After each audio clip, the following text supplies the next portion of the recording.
So hey everybody, today we are going to start with a new sample paper of term 1 which is of English. So let's start. First we have to attend 14 questions. There are 18 questions. So mainly हमें 2 passage आते हैं. 2 passage में से उनमें हमें 18 question attend करने थे. बाकी सारी अगर आपको कुछ भी होगी तो सारी डिटेल्स जनरली सेक्शन में दे देती है, तो पेपर करने से पहले ये ज़रूर पढ़ें. It is very necessary. सबसे पहले हमारे पास पैसेज आया. सो ये पैसेज में पैसेज का जो वो है इसको पढ़ लिए. उसके बाद नीचे जो क्वेश्चन है वो सॉल्व करेंगे. तो पैसेज पढ़ने के लिए अभी पॉसिबल नहीं है, तो मैं भी आपको क्या करती हूँ, मैं आपको पूरा पैसेज दिखा देती हूँ. आप इसका स्क्रीनशॉट लेके पढ़िए, क्योंकि सबका तरीका अपने आप अलग अलग होता है कि पहले पैसेज पढ़ते हैं क्वेश्चन पढ़ते हैं, तो बार बार पैसेज को भी देखना पड़ता है. तो ये आप इसका स्क्रीनशॉट ले लीजिए, राइट. और फिर इसके बाद आप इसे स्क्रीनशॉट से पढ़कर क्वेश्चन आंसर बता देंगे. मैं आपके आंसर बता देती हूँ अभी क्वेश्चन के. तो स्क्रीनशॉट ले लो. ओके, नाउ हम मूव ऑन करते हैं क्वेश्चंस पे. मैंने हॉरिजॉन्टल मोड कर लिया, राइट. क्वेश्चन नंबर फर्स्ट है हमारे पास. According to the passage who said so where are we going for dinner ना. ठीक है, उसने कहा पैसेज के अकॉर्डिंग, किसने कहा है कि अब हम डिनर पे कहाँ जा रहे हैं. सो इसका आंसर होगा option number B, which is one at the steering. जो स्टीयरिंग में बैठा था उसने कहा था अब हम डिनर पे करने कहाँ जा रहे हैं. उसके बाद नेक्स्ट क्वेश्चन में बढ़ता है. 20 years ago according to passage decisions were, मतलब 20 साल पहले डिसीजंस कैसे होते थे. तो इसका सही ऑप्शन है taken by the head of the family. Okay, second question का ऑप्शन है सी. हम थर्ड क्वेश्चन में बढ़ते हैं. जैसे हो in modern time children are to make their own decision from a very early age. So इसका सही आंसर है option number D, allowed. Fourth question में पढ़ते हैं. Generally parents advises often take as dash by the children. इसका सही option है unnecessary teaching, unnecessary preaching. ये सब आपको पैसेज में मिल जाएंगे, तो एक बार पैसेज पढ़ेंगे तो आपको समझ आ जाएगा. ओके, तो मेन फोकस जो होता है इंग्लिश में पैसेज तो हो जाता है, लेकिन ग्रामर और लिटरेचर में थोड़ी प्रॉब्लम होती है. तो मेन फोकस इस पर करेंगे. मैं भी आंसर इसलिए बता रही हूँ ताकि अगर आप पैसेज पढ़े भी एक बार तो आपको पता चल जाए कि आपके आंसर सही है कि नहीं है. ठीक है, नेक्स्ट क्वेश्चन बढ़ते हैं. Fifth question. These days children want to. ठीक है, इसका सही ऑप्शन है option number B. Fifth question का ऑप्शन है ऑप्शन नंबर बी.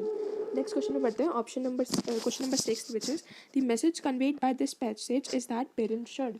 तो इसका option number D is correct, which is all of these, right. Next question है. After arriving at a decision almost every one is dash in the family mentioned above. इस decision के बाद सब क्या है, is hurt in the family. सब hurt हो गया, राइट. नेक्स्ट क्वेश्चन में बढ़ते हैं, which is eighth question. The synonym of hurt given in para 2 इज. पैरा 2 में हर्ट का सिनोनिम कौन सा दे रखा है. तो पैरा 2 में सिनोनिम है इंजर्ड, राइट. रीस्टोर्ड का, अराइव्ड का, डिसीजन का किसी का भी मतलब हर्ट नहीं होता, तो हर्ट का सिनोनिम है इंजर्ड. नेक्स्ट क्वेश्चन में बढ़ते हैं. The word which means the same as a style और a method of cooking in para 4 is. So इसका सही ऑप्शन है ऑप्शन नंबर बी. नाइन्थ का सही ऑप्शन है option number B, which is cuisine, right. Next question पे बढ़ते हैं. 10th question. The word agreeable has the antonym of. Agreeable का एंटोनिम कौन सा है. सो इसका सही ऑप्शन है conflicting, which is option number B. Next question बढ़ता है. फिर से पैसेज आ गया, तो आप इसका स्क्रीनशॉट ले लीजिए फर्स्ट. अगर ऐसे कंफर्टेबल नहीं, हॉरिजॉन्टल भी एक बार कर दूंगी, आप उसका भी स्क्रीनशॉट लीजिए, राइट. हॉरिजॉन्टल कर देती हूँ, इसका स्क्रीनशॉट ले सकते हैं.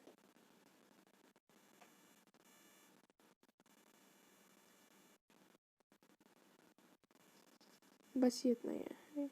आपको ऐसे सिंपली दिखिए, राइट.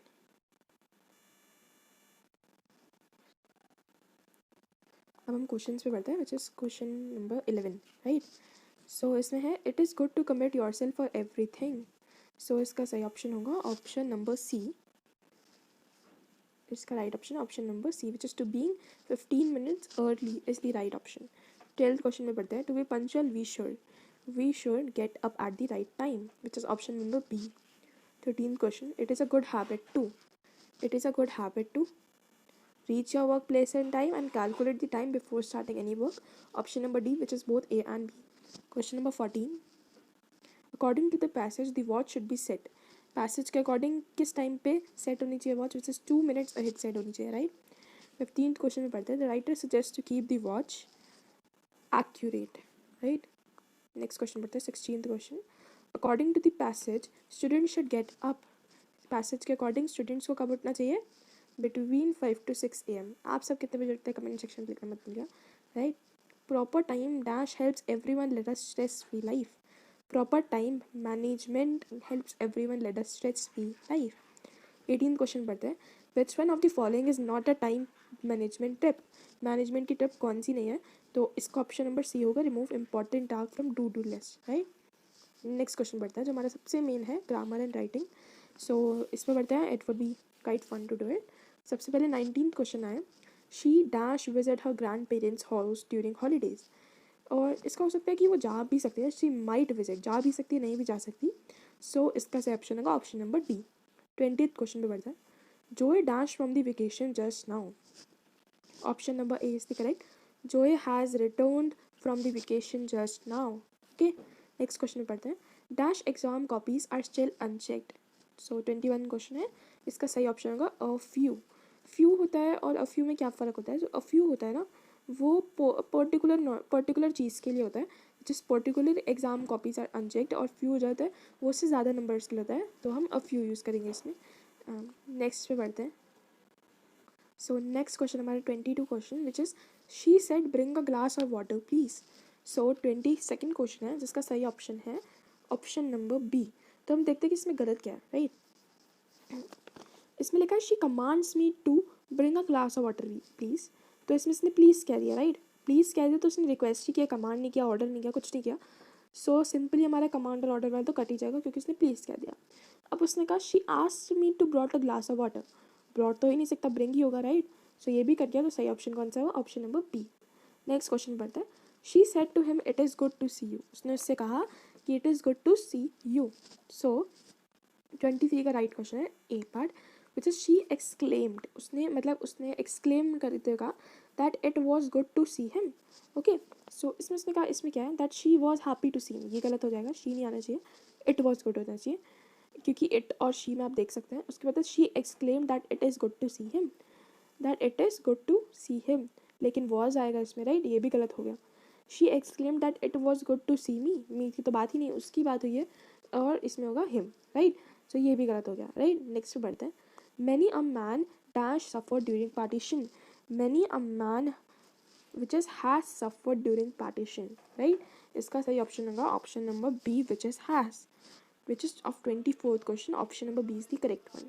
25th क्वेश्चन में बढ़ते हैं, what does a descriptive paragraph do, descriptive paragraph क्या करता है। सो डिस्क्रिप्टिव पैराग्राफ जो होता है वो give details, which is option number B, option number B is the correct one. Next question में बढ़ते हैं 26 which is choose the most effective description from the 4 option. Effect जो मतलब पूरा बता रहा है कि वहाँ पे क्या हुआ था। सो उसने फर्स्ट वाले में कहा, I remember the old market clearly, it was always crowded with customer and trader, I use to watch the action from a distance, sometime I would get a orange from the trader. ये भी देखते हैं अभी। I remember the old market clearly, it was always crowded with customer, the market was near to my school. ये भी describe नहीं करा, उसे अच्छे से नहीं करा, तो ए और बी तो हो ही नहीं सकता, राइट। सी पे पहुँचता है, I remember the old market clearly, it was always crowded with customer and traders bargaining, I use to watch the action from a distance, sometimes I would get an orange from the trader who was dealing in fruits and I used to suck that sweet tangy flesh. Option number C is the correct one for 26 question, क्योंकि उसने उसमें पूरा explain किया कि वहाँ पे होता क्या था, डिस्क्रिप्ट किया उसे अच्छे से।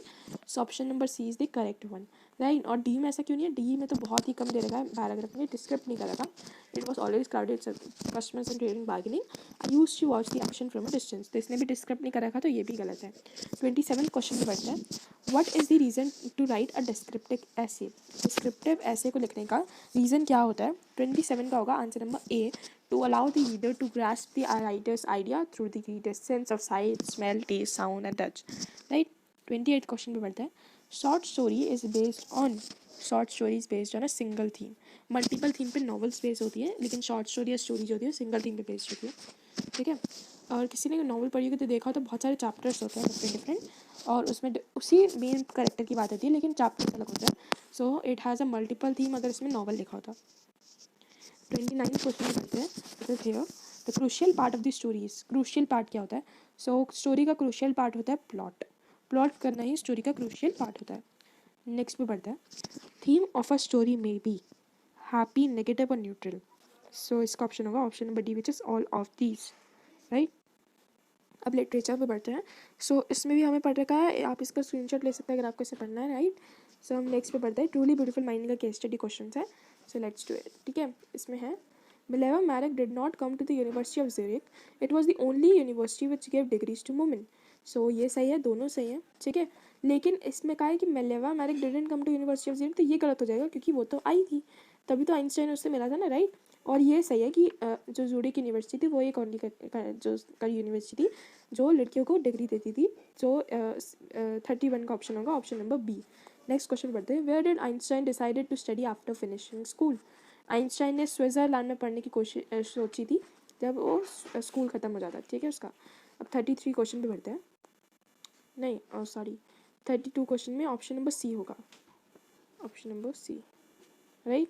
क्योंकि मैंने कहा ना वो स्विट्ज़रलैंड में पढ़ना चाहता था, स्विट्ज़रलैंड में पढ़ने की उसने नहीं सोची थी, बाकी उसने सब में सोची थी, इसमें सोची, इसमें सोची थी। सो स्विट्ज़रलैंड में नहीं सोची थी, तो फर्स्ट थर्ड एंड फोर्थ होगा, राइट। नेक्स्ट पे बढ़ते हैं, why did Mileva Maric come to the university of Zurich. Mileva Maric Zurich university क्यों आई थी, क्योंकि वो एक ओनली यूनिवर्सिटी थी जो यूनिवर्सिटी जो थी वो डिग्रीज देती थी वुमेन को, राइट। नेक्स्ट क्वेश्चन पढ़ते हैं, when Einstein how happy and proud shall I be when we both brought our work done relatively to a victorious conclusion in it. Victorious means, victorious का मतलब क्या होता है, सो 34 का होगा B option which is time फिर। Next पे बढ़ते हैं, when did Einstein secure a job. So Einstein को जॉब मिली थी 1902 में, राइट। नेक्स्ट क्वेश्चन में पढ़ते हैं, ये भी पैराग्राफ है हैप्पी प्रिंस का, तो आप इसे स्क्रीनशॉट लेके रखती है। 36 क्वेश्चन है, I have order flowers to be embroidered on it but the steam states are so lazy, ठीक है। तो इसका सही ऑप्शन होगा ऑप्शन नंबर डी। आप जब इसे पढ़ेंगे ना तब आपको पता चल जाएगा, राइट। नेक्स्ट है 37, where did he hear the sound of dancing. Dancing की साउंड उसे कहाँ से सुनाई दी थी। सो डांसिंग की साउंड उसे सुनाई दी थी, डांसिंग की साउंड उसने सुनाई दी थी विच इज़ कैसल से, कैसल से उसे डांसिंग की जो साउंड थी वो सुनाई दी गई थी, राइट।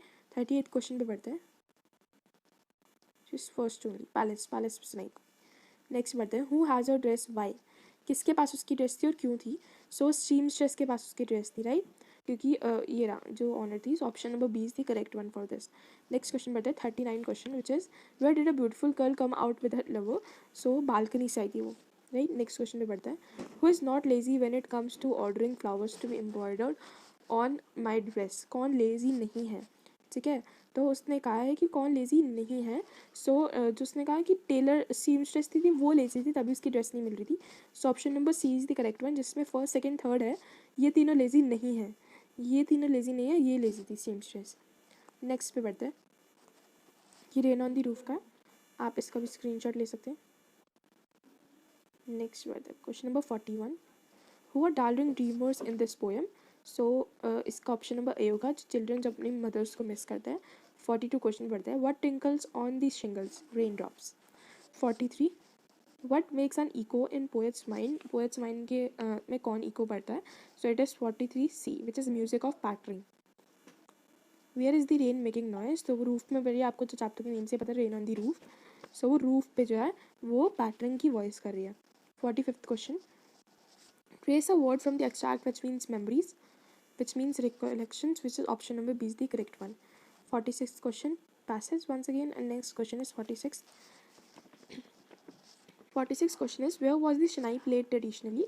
So वो सब जगह पे प्लेस होती है, टेम्पल्स में, वेडिंग सेरेमनीज में और ऑस्पिशियस सेरेमनीज में। So option number D is the correct which is all of the above. Next question है 47, what aspect of shehnai begin to be considered auspicious. So sound, उसकी जो sound थी वो auspicious बनने लग गई थी। So it is sound. अब उसने कहा है कि what is the highest civilian award in India. So ये तो सबको पता है विच इज़ 48 का होगा B option which is Padma Bhushan award is the highest civilian award जो बिस्मिल्लाह खान को मिला था, राइट। अब हम 49 पे पढ़ते हैं विच इज़ सी, इसका होगा C which is Bismillah Khan.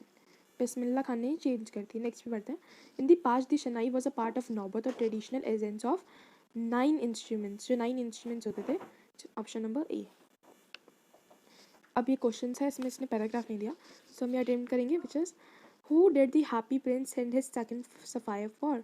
Happy Prince ने अपनी सेकंड सफायर किसको दी थी। सो हैप्पी प्रिंस ने अपनी सेकंड सफायर जो थी वो पुअर मैच गर्ल को दी थी, ठीक है।